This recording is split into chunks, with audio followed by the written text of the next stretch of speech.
அண்மை செய்தியை பார்த்து வருகிறோம்.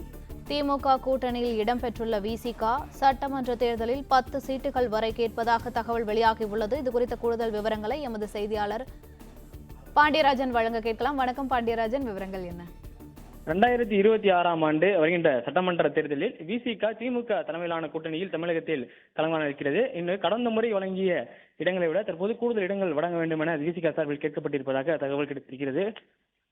கடந்த முறை 6 இடங்களில் போட்டியிட்ட விசிக இம்முறை 10 இடங்களில் தங்களுக்கு சீட் வழங்க வேண்டும் என திமுக தலைமையிடம் கேட்டிருப்பதாகவும், காங்கிரஸ் தவிர்த்து மற்ற கட்சிகளுக்கு ஒற்றை இலக்கத்தில் தான் சீட்டுகள் கொடுக்கப்படும் என திமுக தலைமையில் இருந்து தெரிவித்ததாகவும் சொல்லப்பட்டிருக்கிறது. இந்நிலையில் 8 சீட்டுகளாக கொடுக்க வேண்டும் என விசிக சார்பில் கேட்டதாகவும், கடந்த முறை வழங்கிய அதே 6 சீட்டுகளை தற்போது திமுக உறுதி செய்திருப்பதாகவும் தகவல் வெளியாகியிருக்கிறது.